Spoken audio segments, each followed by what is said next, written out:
What is going on, ladies and gentlemen? Today I'll be telling you what I wish I knew before trying to get as shredded as possible for competitive bodybuilding.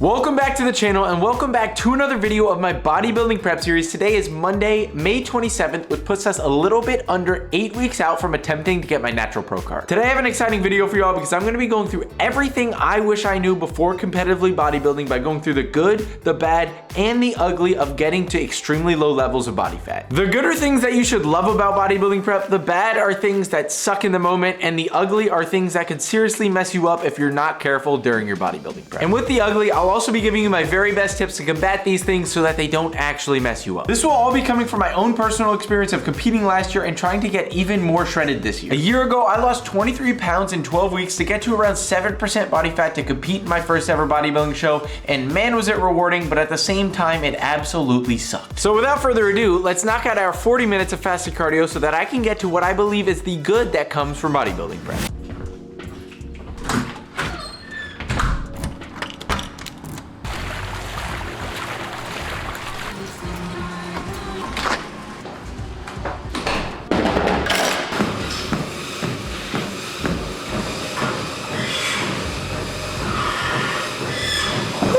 That 40 minutes of cardio actually flew by today, and if you notice, we just increased cardio to 40 minutes of fasted cardio every day instead of the 30 minutes that we were doing, just trying to put ourselves in a little bit more of a calorie deficit. But that brings me to my first point of the video, the good things about bodybuilding prep and the things that you should really enjoy, because we gotta start off with the good, right? I can't make this a gloomy video of the bad and the ugly and start off with those. We're starting off on a positive note because there are plenty, but again, there are also plenty of bad and ugly things that I'll get to later on in the video. But starting off for the good, there's a lot of intangibles that you just have to do the bodybuilding prep to be able to feel. And the first one is an insane sense of accomplishment because you know you put your body through absolute hell and you tried your hardest every single day, and the sense of accomplishment of getting up on stage and being able to present that and just knowing you did the work is like no other. Every bodybuilder in the comments, let them know down below how good it feels to step on stage and know that you did everything in your power to get as shredded as you possibly can. And that brings me to point number 2, because bodybuilding prep gives you such a sense of purpose and structure to your life because you know exactly what needs to be done that day. Like, let's say you know exactly how much cardio you need to do, you know exactly what you're training, you know exactly how many calories you should eat and what you should be eating, and it gives you such a sense of structure to your life, and it gives you purpose because you're working towards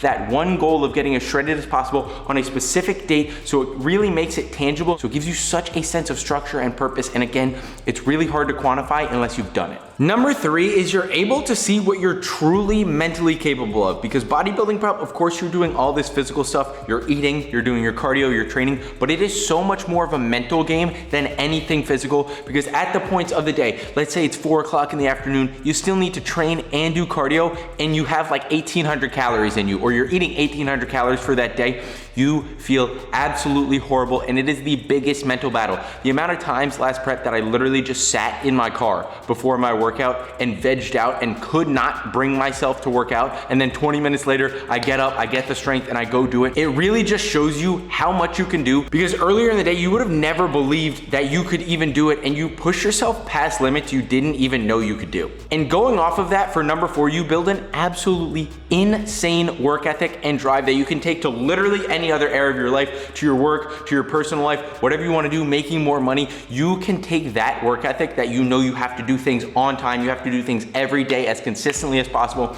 That work ethic stays with you for pretty much the rest of your life because you know you were able to do something that you never thought possible. And that's so useful to so many other things in your life. And last but certainly not least, you look absolutely insane. You look back at pictures and you're like, I was mind-blowingly shredded, and you'll have those pictures for the rest of your life. You'll be able to show your kids, you'll be able to show your grandkids, hey, look at what dad did. Look how sick dad looked.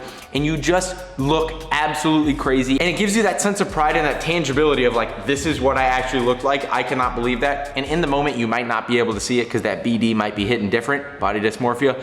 But looking back on it, you're like, I can't believe I look like that. And that's what bodybuilding prep is mainly about, to look as good as you can, but all the other good things that come with it are just as important, if not even more valuable to you. But going off of looking insane, we gotta see how I'm looking, because I owe y'all a physique update at 8 weeks out. I'm about 170 to 171 pounds right now at about 6 feet tall. So let's check out what I'm looking like.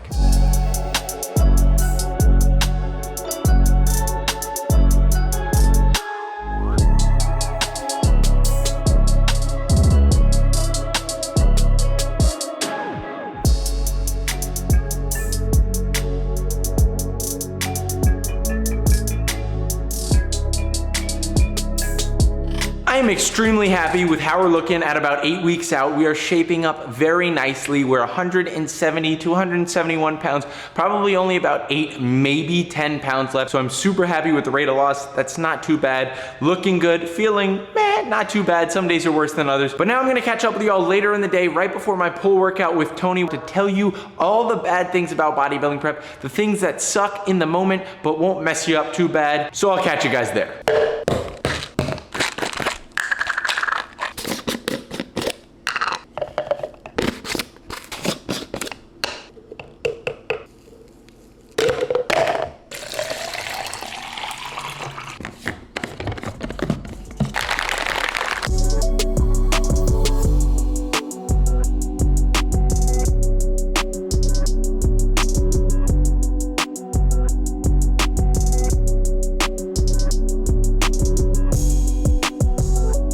Sitting in the old Truckerino outside Crusher Coliseum, drinking my Rise pre-workout. By the way, before I get into anything, Young LA code Casey, Rise Subs code Casey, and Helix code Casey to save money and to directly support me. Yes, I make money when you use my code. Anyway, now on to the bad things of bodybuilding prep, of getting as shredded as possible. These are the things that really suck when you're going through them, but won't mess you up too much. They just kind of stink. Number one, and probably the most obvious one and the most glaring one, is you're pretty much hungry all the time because you're depriving yourself of calories that you need. Your body wants the calories, so it's telling you, hey, I'm hungry, you should eat right now, but you're on a diet plan, so you're only gonna eat the amount of calories that you should. You kind of find ways around that. I showed you guys in my full day of eating last week: romaine lettuce, cauliflower rice, diet hacks like the Ninja Creamy, diet sodas. Those things help. So there are ways to find around it, but it definitely does suck when you're going through it. You're hungry pretty much all the time, and that's definitely something that's bad about bodybuilding prep. Number two, you miss out on a lot of events, and you have to say no to a lot of things. Like my girlfriend's family the other day was going to a nice steakhouse. They're like, hey, do you want to come with us?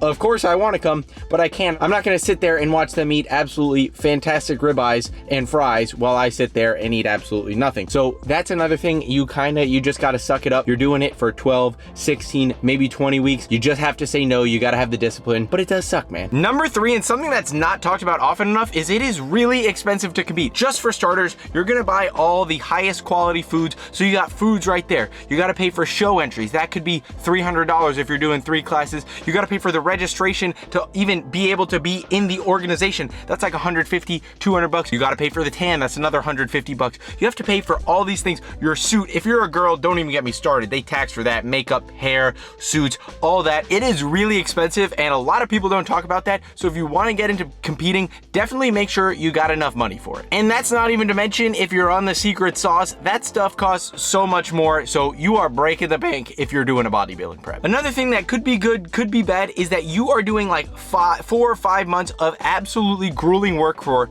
5 minutes on stage.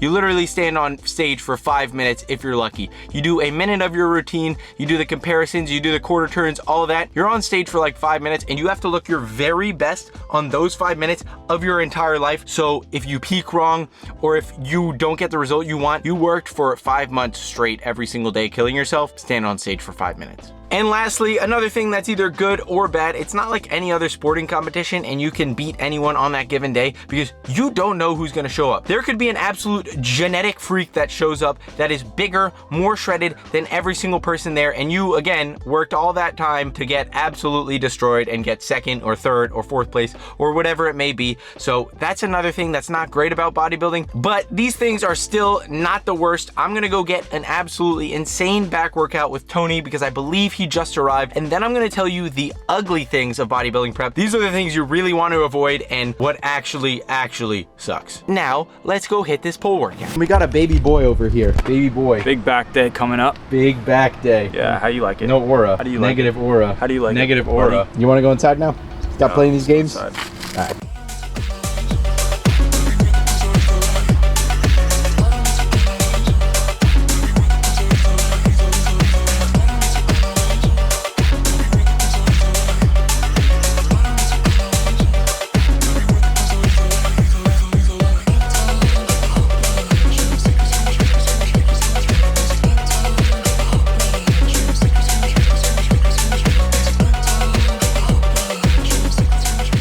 This is how you know you're getting pretty lean, when the arm vascularity starts coming in. Also, when the Apple Watch needs to go in a new loop, I'm in between loops. I'm in between the second and third one, but if I put it to the third one, that's way too tight and then it like cuts off the circulation. So I kind of got to wear it a little loose. Probably not tracking everything right, but you know what? It is what it is. We're definitely getting lean. Oh bro, that's the same shirt you wore in the last video. Now you got no aura and you're smelly. Bro think he's Jumpman. Bro, you graduated from UNC. Can't even hear you, bro. You don't do no strength training there no more, bro. Can't even hear you, bro. No aura. Let's get it.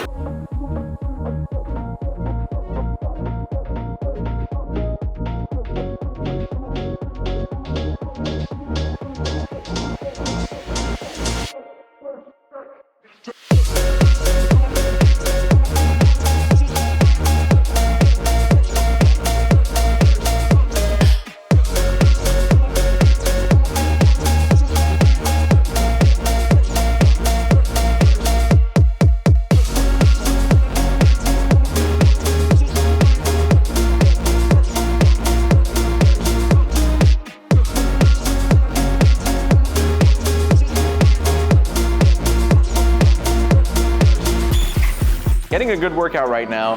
If you can't tell, we're pumped just a little bit. More posing where that came from later on in the video. Make sure you're sticking around. But if you are sticking around, comment fly, because we're about to fly away with these lats.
Just got a really good workout in, but we gotta see how we look with a pump. So now let's get to taking some back shots. I mean, let's get to the physique update where I show you my back. Whoa, bro, it's sus. Pause.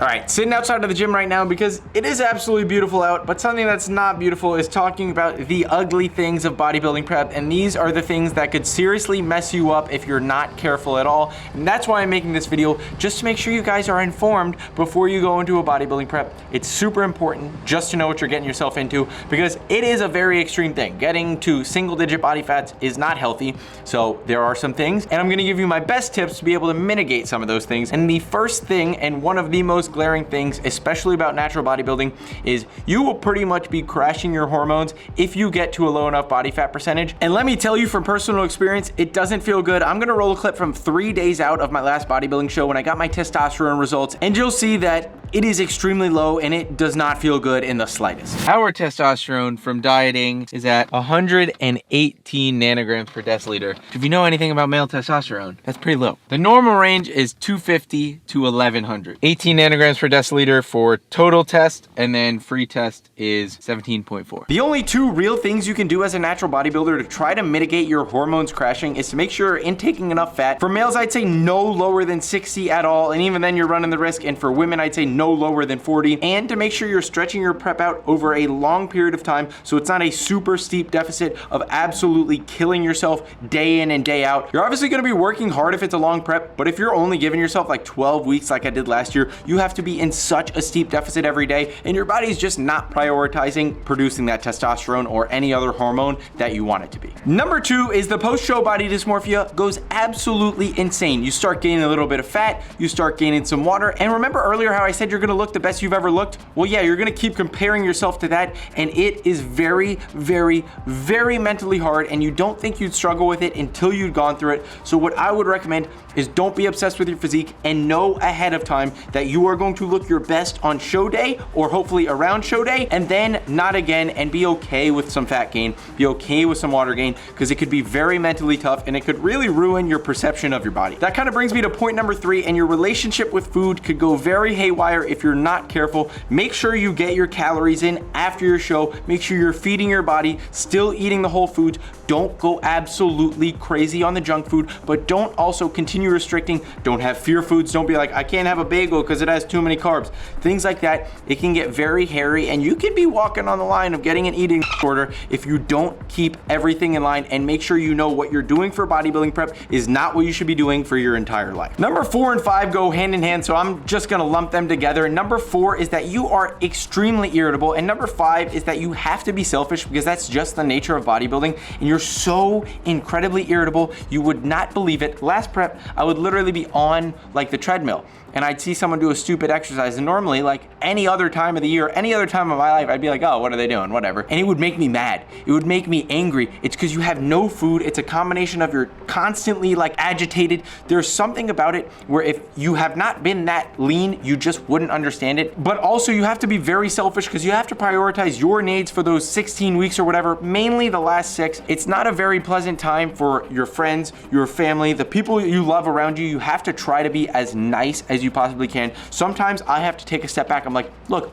I'm on prep, and I think I'm getting a little more upset about this than I would any other time of the year. So I'm gonna recoup, and I'm not gonna be that mad, because it's very easy to get agitated fast. So make sure you're taking that step back, and don't be mean to people, and let them know what you're going through so that maybe they understand a little bit. Lastly, for the ugly category is you are going to be exhausted, and I mean exhausted 24/7. It's gonna feel like you got hit by a freight train every single hour of the day. It's about 4 in the morning now. I have not been able to sleep all night because I've been so incredibly hungry. My legs are absolutely throbbing all night. It feels absolutely horrible, and my only real tip for this is that you just need to expect it, and that's what comes with the territory of getting that lean, because you don't have the food to fuel your body, and you don't have the body fat stored on your body for any energy. But like, I cannot exaggerate that enough. I would sit in my car on prep dreading going into the gym, waiting there 20 or 30 minutes to even muster up the energy to get into the gym. I got absolutely horrible sleep last night. It's 7:15 in the morning. I probably got about 5 hours of sleep, but we're gonna go get our fasted cardio in before we have to go to class. Your legs are gonna feel tired all the time, but that's what you gotta do, and that's why people don't come into their shows conditioned, because they just can't take that amount of tiredness, straight up. But that is the good, the bad, and the ugly of bodybuilding prep. I don't say this to scare you guys away from competing at all, because I wouldn't do it again if the pros didn't outweigh the cons for me. I'm just being truthful and transparent with you guys, because it's not all sunshines and rainbows like you see on social media. Some things just really suck, but